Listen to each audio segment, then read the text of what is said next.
All right, ladies and gentlemen, this is another episode of Off the Record podcast where we interview cool founders about their journey, about how they raise money, about how they are building their business and their app, their product. And today our guest, she loves acro yoga and aerial silks communities. She's a New Jersey native and a business grad of Washington University in St. Louis. She's also a first-time co-founder of a video platform for businesses to record and send personalized videos to potential customers. It's called Sendspark. Bethany, so nice to have you on the show. Welcome. Awesome. Thanks for having me here. Well, I want to ask you about acro yoga and how did you get into it? Because I mean, I can't ignore that fact. Yeah. So it's actually pretty random. I did Venture for America after college, and in part of the training camp, which is mostly about like startups and, entrepreneurial things, two of the fellows were randomly like, hey, let's teach you guys acro yoga. So this is like 5 years, and I just did it. And it's super, super fun because you're kind of like, you're up in the air. It's hard. It's fun. You're trying to like get new moves. So I did it that one time, and then got really into it. When I moved to San Antonio, I found an acro community, and now I do it all the time with my fiance. And I mean, we're still pretty amateur, but it's a lot of fun and definitely a nice escape from startups a little bit to just be like, I need to balance myself in the air. And if I get distracted, I'll fall. It's really cool to do something that does not involve internet, doesn't have a screen, and you just kind of like, it's a different thing, right? So like different feeling. Exactly. And it's like good for your body to move, because if I'm just working, like, especially with the pandemic, there's been like multiple days where I just have not left my apartment, like barely stood up. So to have something where I can kind of like stretch out my back is probably like going to keep me alive a lot longer, because I sit so much in front of the computer now. Like all of us, it's all about that exercise, but also make it non-boring. Yeah. Now, before we dive into your whole journey as a founder, what is Sendspark for the listeners? What do you do? How does it work? Yeah, so Sendspark is a video messaging platform for businesses to record and share personalized videos with customers. So you can use these videos at different points in the customer journey, from sales outreach to customer onboarding to customer support. And what's cool about Sendspark is you can not only record and share your videos with customers, but you can also request videos back from them. So if you need to get like customer testimonials, or you're supporting them and want to see what's going on, then you can just send them a link and they can record a video, and it goes back to you as well. So it's this two-way conversational video to help businesses just kind of engage their customers and bridge the gap between email and Zoom. And how is it, Bethany, like, let's say if we look at something like Vidyard, where they have this tool to record yourself, and I'm only vaguely familiar, just for the record. I'm not like, I haven't used it too much. I know just a little bit, where they have an extension, you record yourself, you have a link, you post it. You do so much more, but how is it different, or what's the use case behind that? Yeah, so there's definitely a lot of similarities, especially when it comes to recording and sharing videos. But when we look at like the best way for businesses to be able to communicate, we see that there's often a lot of silos in an organization between like sales and marketing and support. And so we want to bridge that gap and bring those teams together with more collaborative video. So especially compared to Vidyard, like, we'll help you kind of make sure sales can get the right videos for marketing can automate emails on behalf of the sales team, and everyone can access each other's content. And then we also have the conversational aspect. So it's not just about sending videos to customers, but also requesting video. So it's a lot more two-way, cross-functional, which I think is the future of communication, right? It's not just one-to-one, or like me sending something to you. It's hearing what you have to say and then responding and going more back and forth. Right. So effectively, it's like Slack for video, because like I think a big part of what you're doing is internal, which is important. But then you have also the customer communication, but it's like back and forth, synchronous video communication. Exactly. Yeah, exactly. Especially with that back and forth. And we see, like, we look at companies like Figma, who really kind of revolutionized their space by making things more collaborative and knowing like, hey, the designer is not the only one involved in the design process. And that's how we see it too, where it's like the person who's the most customer facing, like that salesperson who's like on the front lines, they're not really the only one talking to customers. there's been a level getting there of like, marketing collateral and kind of like best practices to pitch and things like that. And so we're trying to make sure that all of the different voices that are important are able to be involved at that final step. I find, especially right now with all this, us being remote, it is sometimes there's just no way you can talk to people on just text message on Slack. It's just not possible. It doesn't really cover what you want to say. But at the same time, maybe you can jump on Zoom because maybe they're in different time zone. So what I do, and I know it's super archaic and like very old school, I record myself in QuickTime video, and then I drop it into Slack. Most of the time I don't get the message back just because nobody else wants to do it. But it would be really cool if we had like a video chat. Yeah, you should use Sendspark. You can send the videos right in Slack, and then you'll actually see if people watch them or not because there's a lot more data. So then if you're recording a video and sharing it in Slack, be like, oh, this person watched it. Like, my boss didn't though. What's wrong? Like, I need that. Honestly, seriously, because that makes a big difference, especially now. Like, it's pretty important. Now, yeah, I wanted to ask you, how did you come up with that idea? What was it like to, at some point you had this idea, hey, like Sendspark. Can you still hear me? Actually, let's make Oh, there was a bit of a drop off, but it's fine. Well, yeah, there was a slight lag, but Zoom is pretty notorious for that. Sorry, I missed the last thing you said though. I think you froze. Yeah, so that's cool. What I was going to say is, so I want to talk about your idea. How did you come up with the whole journey, or how did you come up with the idea of build Sendspark? What was it? At what point did you have an idea like, hey, this is really cool. I think it's important for me to start it. Yeah. So my co-founder and I have worked together for a long time. Actually, we've worked at 2 other startups before founding Sendspark.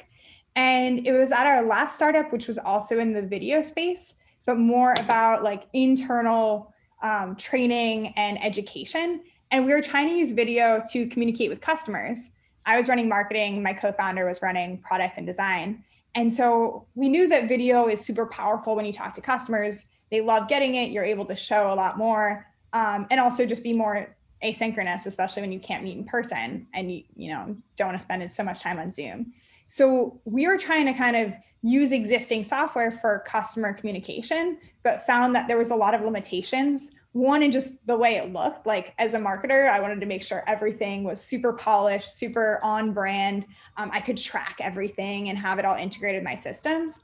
And then also we wanted to make sure that we could like collaborate with other team members. So I was trying to send some videos on behalf of the sales team. And there was just a lot of friction there in terms of like requesting the videos from them, following up, making sure I had the right content.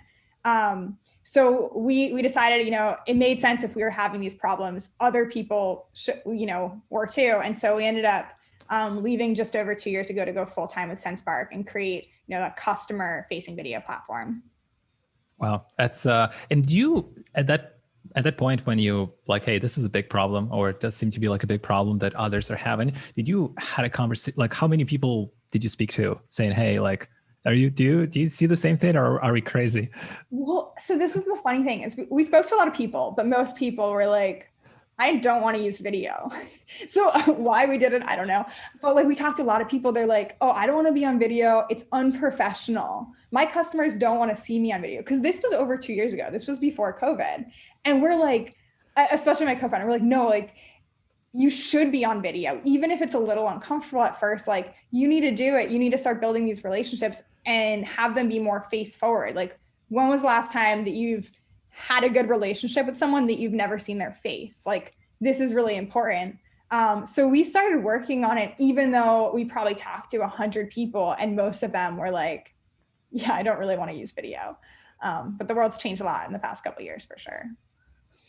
I'm honestly, when I speak to people who say like, who are not on video, I don't know what to do to put them on video. They're like so resistant. They're like, oh my God, I'm going to be killed right now. Yeah.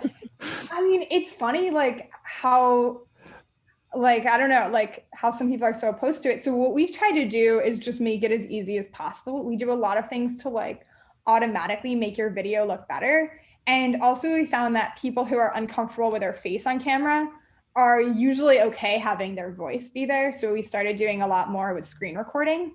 So it's like, still a little bit more personal, but it's more of like easing into it. Like, okay, Right. before you record your face, just talk over a screen recording and kind of explain how something should work.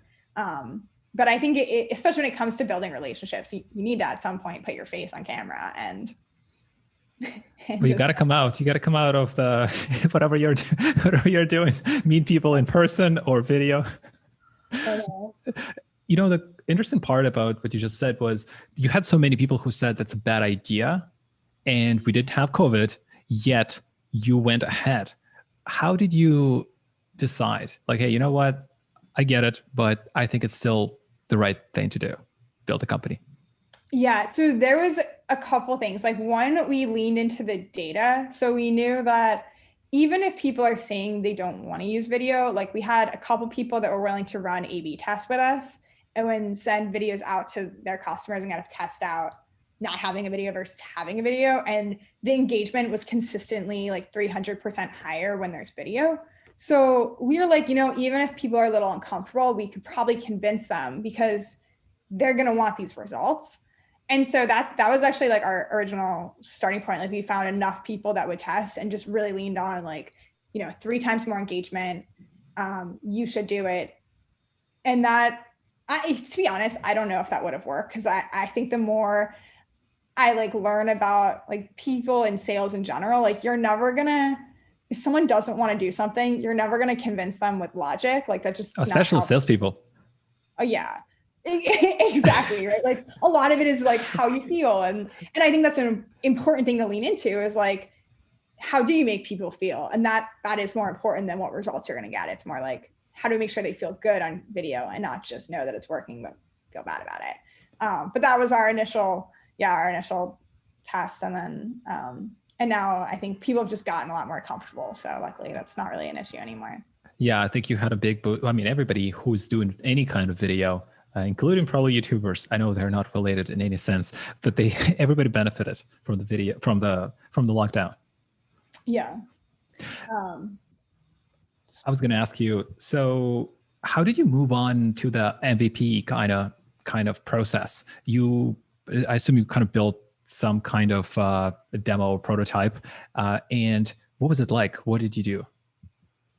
Yeah. So looking back, so we've always taken this kind of strategy of, I don't know if this is like a common framework or something that we randomly stumbled upon, but it's called rapid hypothesis testing. And so we're always trying to find like, what is the riskiest assumption that we're making about our business and how do we validate that as quickly as possible with an MVP?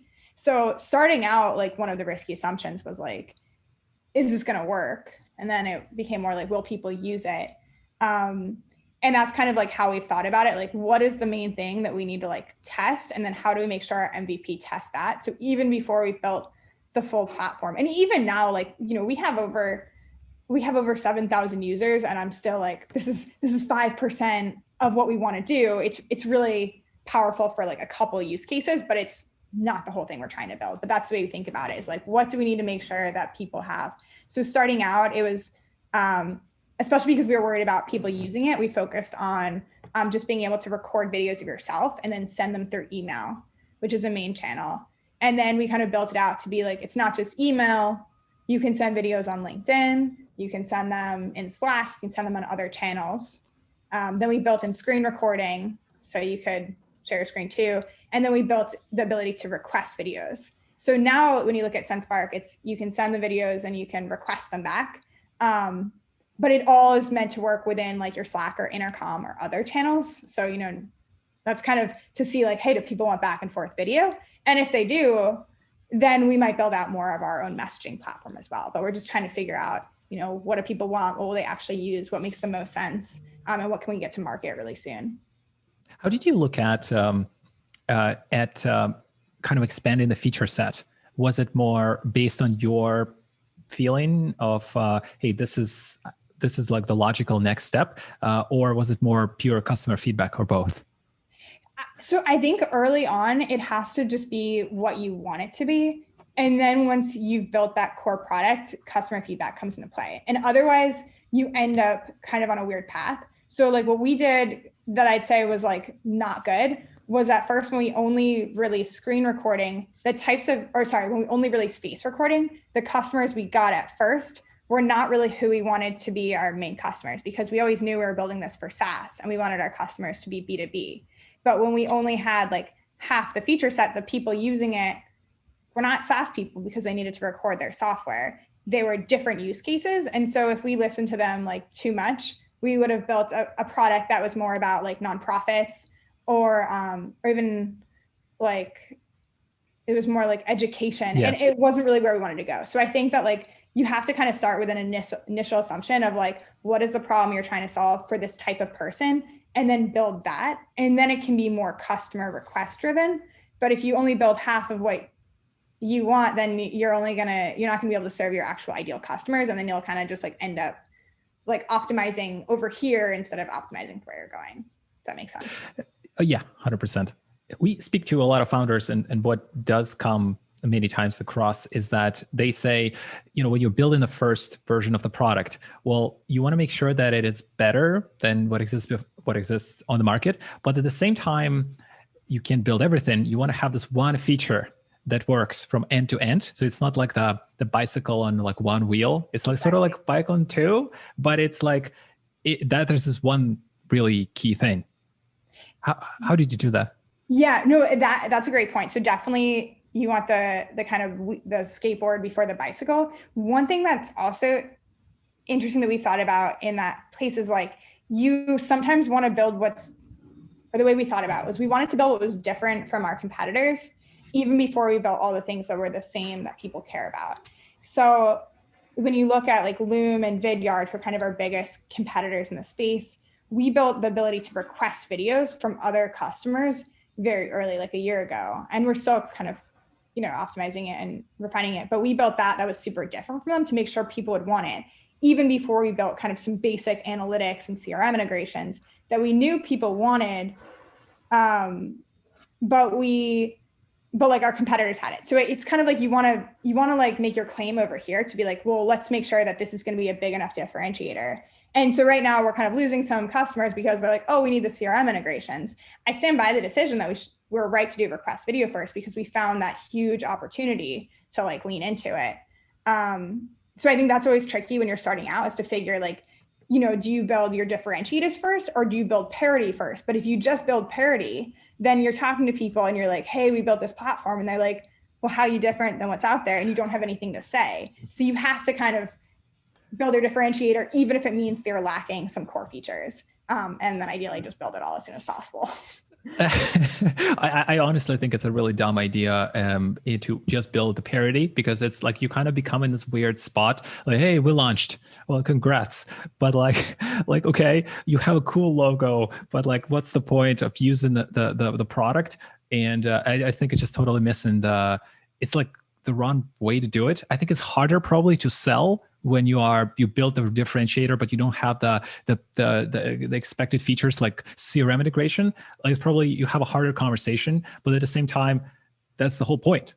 Exactly. And people will talk to you like you're so dumb. They'll be like, well, don't you know that we need this? And it's like, of course I know you need it, but like, we'll build it as soon as we can. Well, we had to figure out that this mattered to you before we built that. So if I have people using it because they want this other feature and then begging for, the CRM integration, I still always feel good, like we're on the right track, and we'll get it out as soon as we can.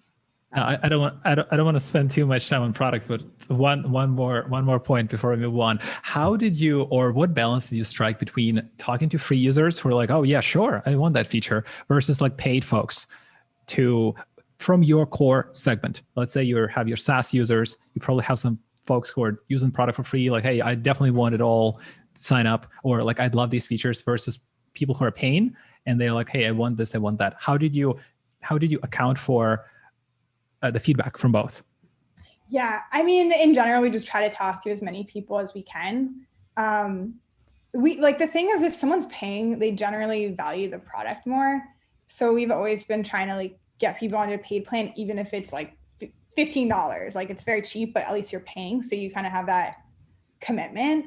But we'll look at a lot of things. Also, like in terms of like paid or free, like sometimes it matters more on the role. Like we'll sell to teams, and if it's a user, like an SDR or like an account exec or someone that's like more like they're not a manager, they might not even really have a credit card they're able to spend, like they're able to put down. And so like I still value their opinion a lot. But it'd be because I know like you're a user. If I was going to sell to you, I'd sell to your boss anyway. So I think of that like also a little differently than how I think of like a manager who's not willing to pay because they want it for free. Because I'm like, you don't even value it. But if someone like, so I guess to step back a bit, I really look at like usage more than I look at how much they're paying. Like if it's someone using the product every day, I like super value their feedback. If it's someone who like signed up, but they're like, oh, I'd only use it if you built this feature. I'm like, well, maybe you're not really who I should be listening to anyway. So I take all the advice, like I take all the notes, but I'll know who it came from before we act on it and prioritize. I think there's also a lot of SaaS context. I know a lot of managers who, first of all, they don't use the product. And second of all, they have no idea, like they just don't understand it and they don't care versus the actual, but they will pay for it. that's a bit of a paradox. And then the actual users, they like love the product or they understand the product. But then sometimes they're not listened to by their boss who's like, okay, these guys offered us a deal. Well, let's sign them up, even though the product sucks. Or maybe it's the vice versa. So it's a tricky landscape. It's tricky. Yeah. You have to do both. And even the managers who might pay for the product, they'll cancel it if their people never use it. So that's actually how we get a lot of VidYard customers, is because they'll have bought VidYard or gotten like a free plan. And then they'll be like, yeah, no one ever used VidYard. And we're like, yeah, well, you use Sendspark, people actually use it because it's a lot more like user-friendly and fun to use. What we try to do is we think of the people very separately. And for the users, we just try to make it as fun and engaging and like, how do we make them feel great sending out videos? And then for managers, we just try to show them like, your team's using it. Like you can see this dashboard, you know that, all these people made 100 videos in the last week. They're getting clicks, they're getting engagement, they're using it. So we're just trying to show them, we show them different things. Yeah. Keep both folks happy, hopefully. Mm-hmm. How did you go about acquiring your initial set of customers? Very curious. You spent quite a lot of time in marketing. You probably did a ton of hacks, grassroots, all kinds of things. Once you built, or I'm not going to say once you built, you probably started before because marketing kind of goes first. Or you know what, maybe I shouldn't be answering that question. How did you think about acquiring customers? And maybe even before you had a product, or like, what was that kind of journey like? Yeah. So early on, like super early, it was really just kind of like begging people to use it. Like, I'm going to be honest. It was like, who do we know that like, we could be like, please use it. Cause like I said, we were just trying to get data to like show it worked. So we were just, when we started the company, we were in San Antonio. So we're literally just going to people's offices with our computers being like, hey, what are you doing? Oh, nothing important right now. Like make some videos. And just like making it happen. And then, some of them started getting crazy good results. Like I remember there's one company where they sent out one video and just like sold $700,000 worth of product from a video. And they're like, whoa. So we're like, okay, let's show the video to everyone, get more people using it. So it was really like door to door. And then we made things a little bit better. Also then the pandemic happened and we started to get a lot more like pull. So it wasn't just us pushing and telling people you should use video. People were looking for other video solutions. Early on, we built a lot of virality into the product. And our thought was like, oh, Sendspark's made to be shared.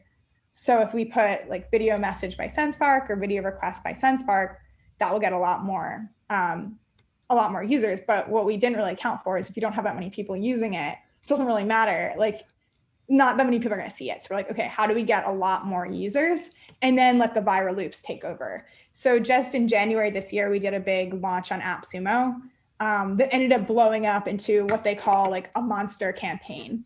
And so we got a ton of users that way, which was fantastic and like really great product feedback. But one thing that they all wanted was like, hey, we want to remove the branding though. So we're like, oh, we're gonna get these viral loops. And people are like, well, we don't want to share with a video message by Sendspark on unless we're getting paid for it. So we're like, all right, well, we can do that. So then we just launched an affiliate system so they can keep those video message by Sendspark on. But then, if people sign up, there's a referral system in place and they'll get a percentage of the subscription.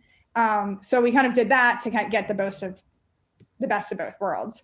So now we're getting a lot more like virality from people sharing the videos and engaging with it, which I think is what we want. And, as we're building out more, we're also looking into doing more like partnerships. We're about to announce one with Visible later this month about sending videos and investor updates, which is really cool. So we're building more like integrations and partnerships. But people don't want to partner with you until you have users. So it's kind of a chicken and egg problem. Chicken and egg, I was going to say. We're talking to like a partner in this was September. So before we launched an app Sumo, and I was talking to this, cool video company. And I'm like, yeah, we should do a blog swap. It'll be so good for both of us. And they're like, well, how many users do you have? We're like, so many, like 2,000. And they're like, yeah, we have like 200,000. So, and I'm like, is this a yes or no here? And they're like, yeah, we'll do it. But just so you know. And I'm like, it's such a common thing when people like, and I think Gary Vee talked about it. Like it's not always a good idea to measure partnership by the users or by the followers. Like you don't know, the little guy could be huge tomorrow or like in the month. Yeah. So that's actually what we did with them. They're like, okay, we're going to do a partnership with you today, but in 1 year you have to send out another email about us when you're bigger. And we're like, deal, let's go. So now that we have a lot more users, we're able to do more there, but yeah, definitely. It's so much harder to get your first 10 customers, I think, than your first 100. Because once you start having use cases and examples and kind of more leverage in your own core, it's a lot easier to grow. But I think it really comes down to what you did super well is that you found that use case, that really thing that like, hey, I'm requesting a video, and you had whatever validation you had, and like we talked to people and like, hey, this is legit. I really want that. And then kind of starts snowballing from there versus, well, I think people try to enforce the need. Like it's not there. Like that, I think that's just harder than it's like everything's too hard. You're kind of like trying to push it. It's like too uphill. Yeah. And I think it's like kind of tough because there's two things that are hard. One is being first in a market that no one really wants to use your product in because no one's heard of it before. Like that's really hard.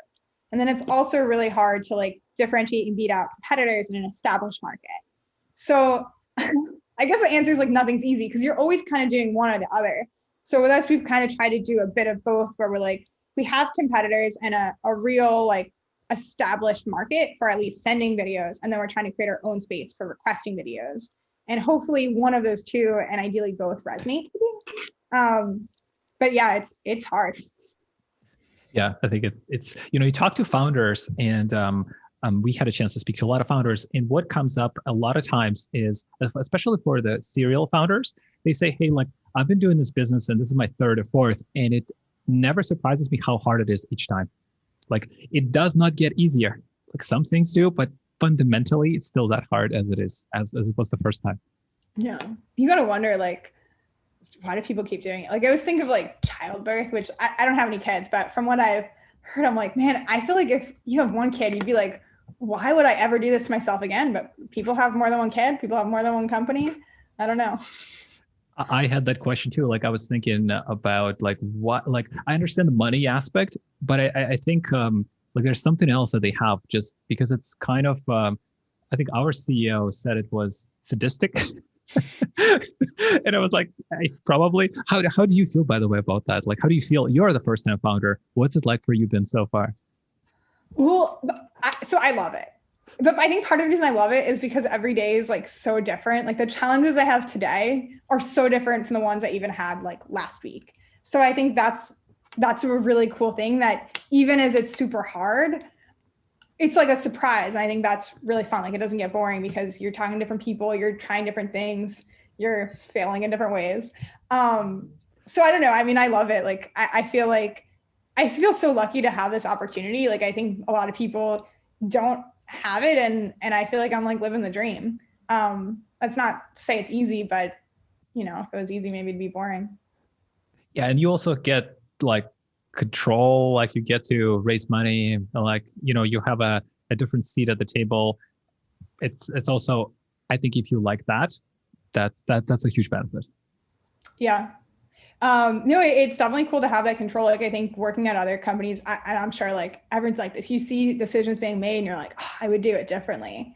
And so it's kind of cool to be like, I would do it differently. Oh wait, I can. Let's do it differently.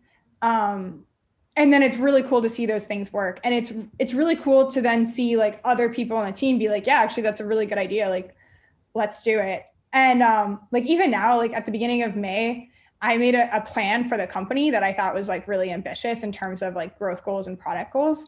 And I was just checking in on it this morning and we're like totally on track. And maybe gonna even like finish early. Like it's like barely halfway through the month now. And so it's like cool to be like, wow, like I had a plan at the beginning of the month and there's 8 people on the team. So everyone's doing their part and making it happen. And I mean, that's so special. Like I wouldn't change it for anything. Yeah, totally. It's a cool feeling when you have when you're doing marching towards the same goal with like with the troops that are as equally passionate or like super on board with what you're doing. Now, I wanted to ask you, since we are on this topic, hiring. You said something. We spoke with you the last time. You said each member you bring in, I think this is what you said. Each member you bring in, like they account for like 10% of effort of the whole company. And I'm like, that's a cool way of think about it because that's true. Like there are fundamental links to the culture and to the whole organization. How did you think about that? How do you think about hiring in general, and how did you progress through getting your first hires? Yeah, I mean, exactly that. Every person is so critical at an early stage. They're, we're less than 10, so it's more than 10% of the company is every person. What we've done to date has been a lot of like referral based hiring, or people like either people that my co-founder and I have worked with, or people, one of our founder friends recommended this developer who's on the team and been awesome. And then we hired like his mentor and brought him on, and someone else they used to work with. That's been great. So that's what it's been up till now, which I think like early stage, it's so high risk to make like a bad hire because everyone matters so much. But if you only hire within network, you run into other problems of like lack of diversity. So now we're making a conscious effort to like hire people that we don't necessarily know personally, to just make sure like, because long term, you have to do that. Like you can't just hire former coworkers forever. So we're looking into Venture for America, which is an awesome organization that I did in San Antonio. So we're interviewing Venture for America fellows. And then actually one of our angel investors started a company called Intern from Home, which is a great way to find like really high quality interns. And then they just started doing like opening that up to entry level full-time roles. So we're also looking at Intern from Home. I don't know if it has a different name for the not interns. So we're doing more like formal recruiting process now, which I'm excited about, especially as we kind of do more of the sales, marketing, and support hires. And we're hiring now. So anyone listening, send me your resume. Right. Well, Bethany will include, but where do they need to go? Do you have a link? AngelList. All of our jobs are on AngelList. AngelList, then search for Sendspark, and you're going to get the list. Yeah. And you'll see we have positions open for sales, marketing, and customer support. So if you see anything on AngelList. Well, there you go. Guys, go ahead and check them out if you happen to be listening to this.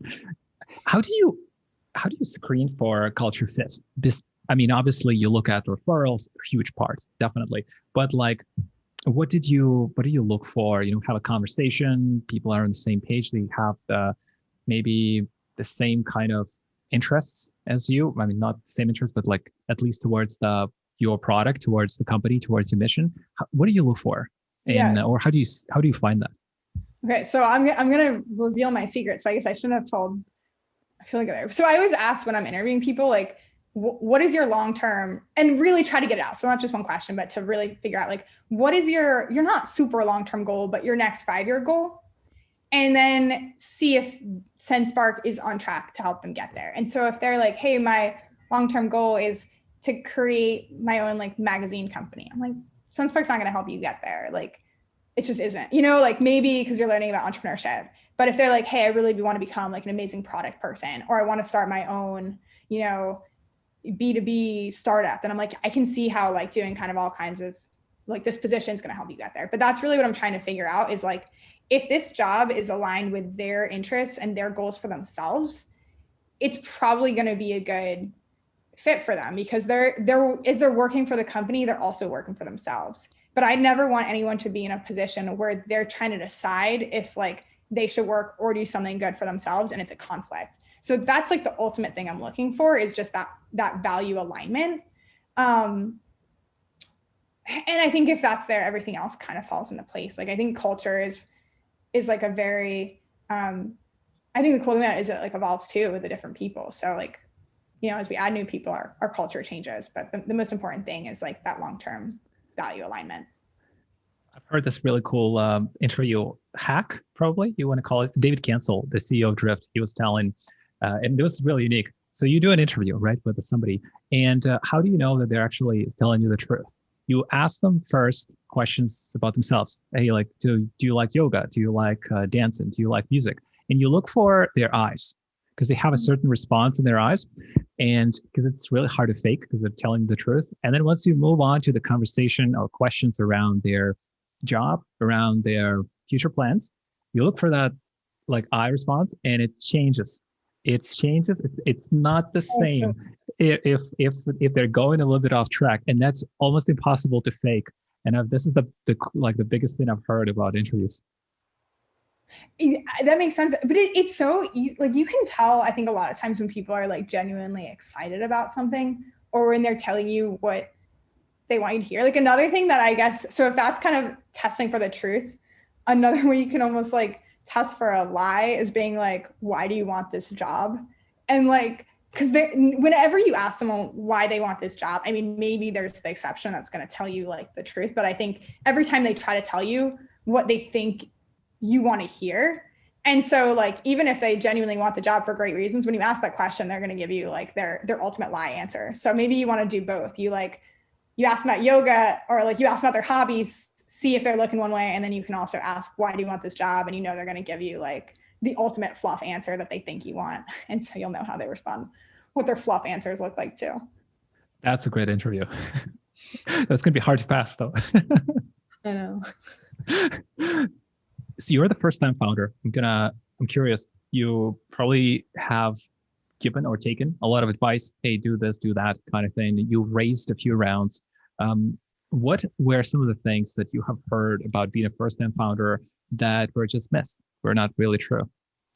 I mean, I think that there's like a lot of things you see that are kind of these shoulds that may or may not be relevant to you. So like, especially early on, like my co-founder and I started, and like, he's a product person and I'm a marketer, and everyone's like, no, if you want to start a company, like you need to be a salesperson and a software developer. And we're like, close, but that's not us. And, you know, even early, like we didn't get into certain accelerators where they explicitly were like, yeah, you're not a developer. Like we only accept teams that have technical founders on board. But I think like the truth is you just want to kind of lean into your strengths, and that's what's going to like help you succeed. So like specifically in that regard, I think we had a little slower time starting out because we had to find the perfect dev team. But now like people think that our company, like I think our product is way stronger because we had a designer as a co-founder from the beginning, and because we've been marketing the product the whole time. So it's kind of like lean into your strengths and don't be like don't feel like you need to be a certain person or do a certain thing.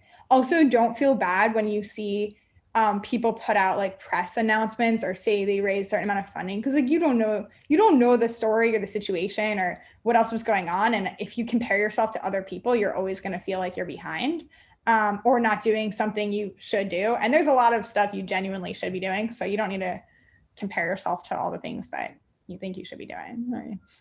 Yeah, you don't know how much percentage of the company they gave up even by getting to the accelerator. Yeah. That could be, that could be a factor. And sometimes it makes sense, right? Like we didn't have a technical co-founder, and instead we had to raise money early to hire the technical talent. But if you look at the amount of equity we gave up for all the funding we've raised so far, it's still less than it would have been if we were to like split a third with a technical co-founder, way less. So, you know, you hear these expectations, and I think, you know, you got to know, like, what do I want to do when I start this company that's like very typical and not reinvent the wheel with, but also don't stress yourself too much to fit into a certain mold that you don't fit into, because maybe it's what makes you different. That's what's going to help you beat the competition and get ahead and stand out more in later funding rounds or grow without funding, connect with customers. But also don't, if you sit down at the table with Angel or whoever you're trying to raise money with, you better have more than one user or something, like, so you have the right leverage, the right conversation. You're like, don't go there a little too early where they're like, they'll give you the term sheet and that's it. I think like that's kind of important to be in the right position of the product, the company, the growth. So you're like not just giving away like crazy amount. Yeah, definitely. And making sure that you're finding investors that like focus on what you're doing in your stage, or they might even give you different advice. Like if you're raising your first bit of funding and you talk to like a Series A investor, like, I mean, if they're really cool, they're just going to tell you that like what you need to do to get there and be like, yo, we're way later, like, but this is what you should be doing. But I think a lot of times it could just like feel a little off and you're not sure why. So make sure you're talking to people that like haven't, if you only have an idea and you don't have anything else, like see who else has invested at the idea stage and only like talk to them, or talk to the founders that have raised money first and then go into it that way. Otherwise you just end up having kind of weird conversations and you're not sure why. And it like, we kind of did that, like when we were raising, and should have been more at the pre-seed stage, we're talking to seed investors. And we were wondering why, like, it just seemed like we weren't quite there. And then we started talking to pre-seed investors and we're like, oh, like now we actually can answer their questions really, really well. And like, if anything, like we're in a really great spot, but before we felt like we weren't. So it's just about knowing like who you should be talking to and having the right conversations. How did you make sure that you are in the right spot in terms of this is the amount of equity you're okay to give out, and you're like hitting that maybe the threshold that you're comfortable with your angels, with your investors, because you said you gave out less than the amount, or less equity than your, let's say, technical co-founder. What did you look for in your company growth, in your users growth, or in anything else to make sure like, hey, this makes sense, I think we could sit down and actually talk? Yeah, that's a really good question. So I actually had a friend of mine who worked in VC, who worked more like at the Series B stage. She helped me kind of make a model of how things were going to like dilute at different rounds. So even when we were raising, this was even before like we didn't accelerate, so like super early, I was able to see like, well, how much are we going to raise at each kind of normal stage? She was telling me kind of like, you keep in mind how much you're going to give away, maybe like 10 to 15% per round, and how many rounds you need to do, and like where do you want to be when you IPO or like make it all the way. So we're kind of able to backtrack and see like how much we're able to give away now. And then what also matters, like in addition to the valuation, is how much you're raising at that valuation.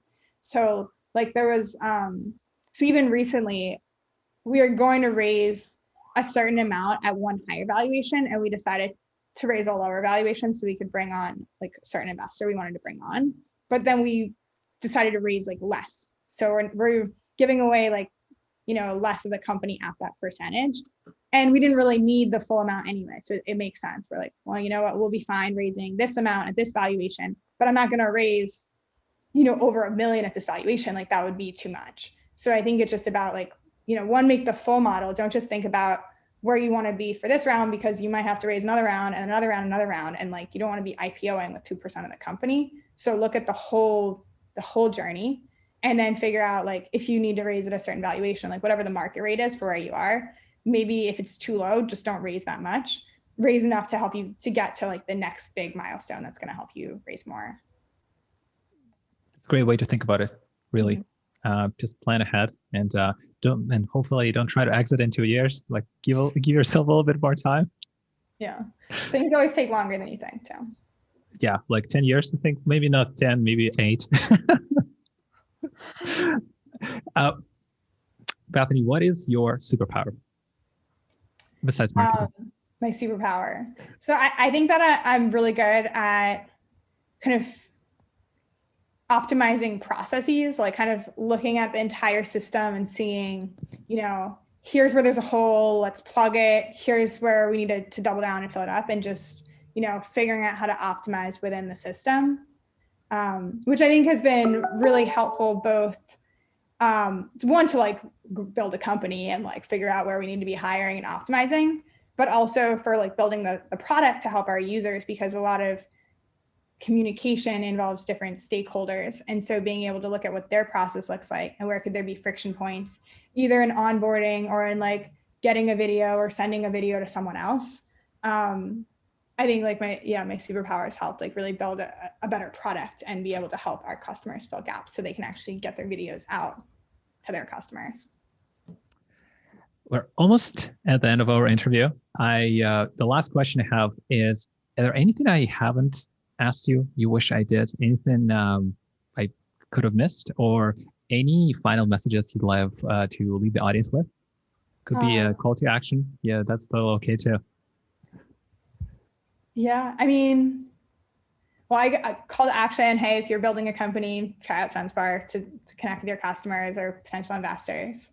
I would also say like one thing is just like a takeaway is like, we talked about this a bit earlier, but really just have fun with it. Like this is like the coolest thing to build a company, and like it can be stressful and hard, but like at a high level, like don't take yourself too seriously. Just like have fun, expect to make mistakes. So when they happen, don't sweat it too much, just learn and move on. And yeah, if anyone wants to like connect with me, like talk about founder stuff, feel free to reach out.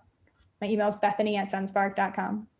Totally. And we'll link your LinkedIn profile link in show notes, so you guys can go ahead and connect with Bethany directly and send her a video. Hopefully that's got to be a video. Yep. Send me a video. Perfect. Well, Bethany, thank you so much. This has been awesome to having you on the show. And guys, for you listening, this is another Off the Records episode with cool founders, and we'll be back with more awesome, actionable takeaways, wisdom, all of this good stuff.